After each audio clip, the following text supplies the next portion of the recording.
Welcome to the 8th episode of Phenomenal Woman Wednesdays. I am your host, Dr. Saran Nataki.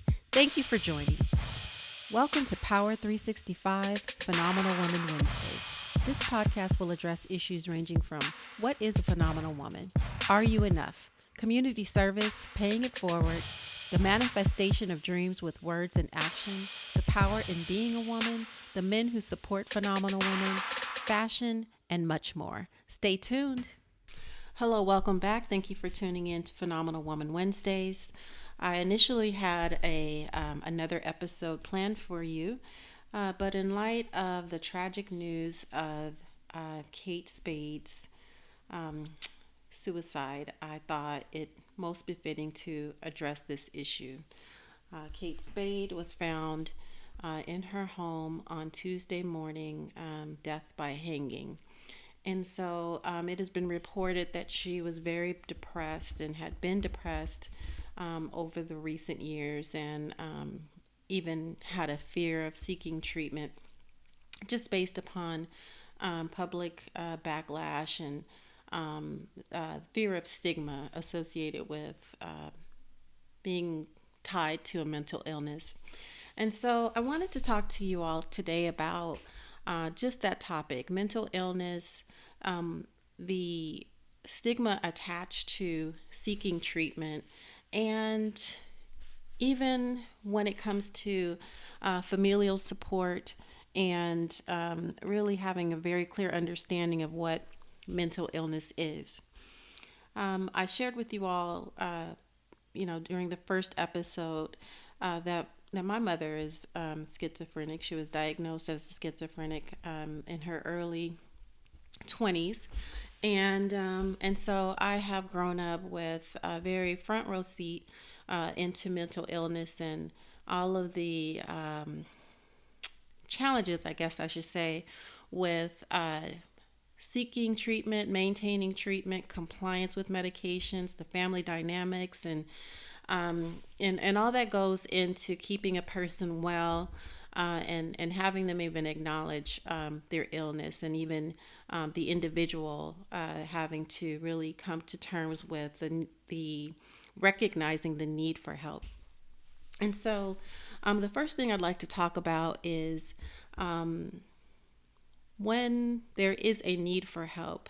If you yourself ever find yourself in a situation where you are in a position that you acknowledge and realize that there needs to be some intervention in your life, and with respect to the stigma of seeking mental care for or treatment for mental illness, I can say this. I think that in some cultures there is a really big push for not really acknowledging mental illness for what it is, something that's not really tied to any type of diagnosis, so to speak, but more of a spiritual complexity. The feeling that mental illness can be prayed away, that it is something that is outside of the scope of formal treatment, and that there's a tendency to not culturally relate to seeking treatment. And so I'd like to just offer you this. You know, Absolutely, we have a higher power, and absolutely, there is power in prayer. I absolutely endorse praying. Praying should always be done, and even with a physical illness, and or a mental illness. However, there are times when there needs to be intervention beyond prayer, in addition to prayer. God gives us many people with many talents to be able to provide service, and one of those services is mental illness treatment. And so, even over the course of, I'd say, the past century or so, the treatment involved with mental illness has evolved tremendously. We've gone through a very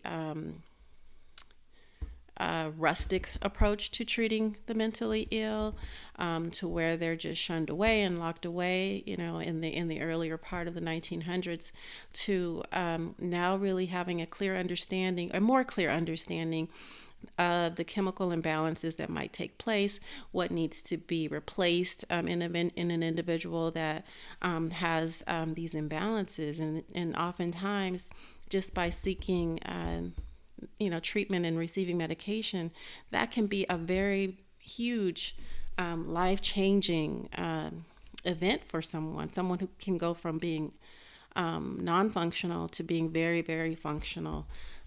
Mental illness is something that robs many, many talented people from their life potential.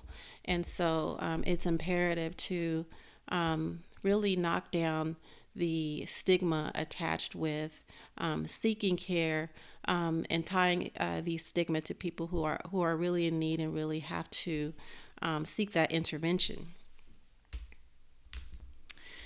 The next piece of information that I think is very important to note is the importance of having family support or external support, family and friends. I can tell you two stories. One being an example of, using my mother as an example, and another with the example of a very dear friend. So my mother, as I said, was diagnosed in her early 20s with schizophrenia. And, my father really he was very forward thinking when it came to mental illness, to be quite honest with you.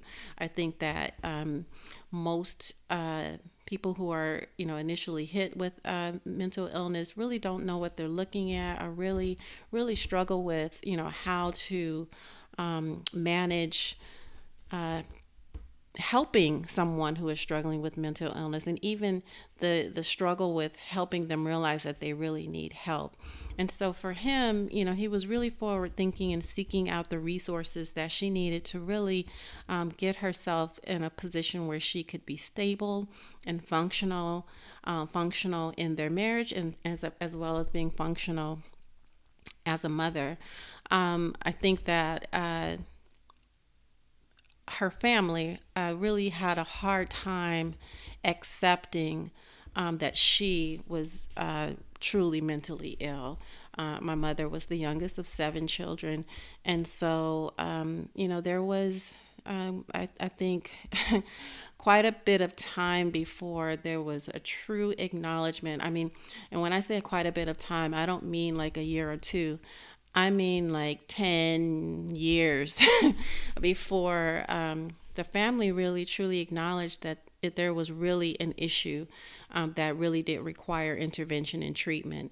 I mean, there were times when our family would be really I'll just be very transparent with you. My mother's siblings really didn't agree that she was mentally ill, and thought that there was something wrong at home, and really tried to disrupt our family unit. And there were times when those kinds of disruptions were very difficult, trying to manage and work through them. Fortunately, my father was very committed to our family unit, and so he persevered through all of those attempts. But the blessing in that is whenever her family did intervene and they were able to spend intimate time with her, they really had an opportunity to see up close and personal that the issues surrounding her mental illness were really real, and she really did have to take medication to be in a position where she was stable. For my mother, she really had more of a successful outcome in terms of, there were there are other things that come out of just as a woman, as a human being, as a person who lives with the challenge of taking medication daily, and having to have those medications switched, and what happens when you're transitioning from one medication to another, and the gaps in care that might be associated with that. But with respect to her being able to have a family, have a marriage, and be supported, she was really fortunate in that way, because my father was there. He stayed in our home, and he continued to be her husband, and he continued to love her and support her through all of her challenges, and really did hold the rein in terms of keeping track of her appointments and medication and compliance, and noticing when the behaviors began to shift, and noticing when maybe there needed to be a tweak to the medication, and really being present at her appointments with her psychiatrist, and really just being a partner in her care. And my mother really welcomed it. So over time, she began to really depend upon him to be there, to she was able to relax in that support, and that was really a beautiful thing. That is not the case in a lot of families. I have another dear friend whose family, they really struggled with accepting her mental illness at the onset, and also really struggled with how to best support her. No blame placed at all. It's a very difficult set of circumstances, and especially when you're no longer living in the home with someone who is struggling and really just trying to come to terms and acknowledging that there is a mental illness.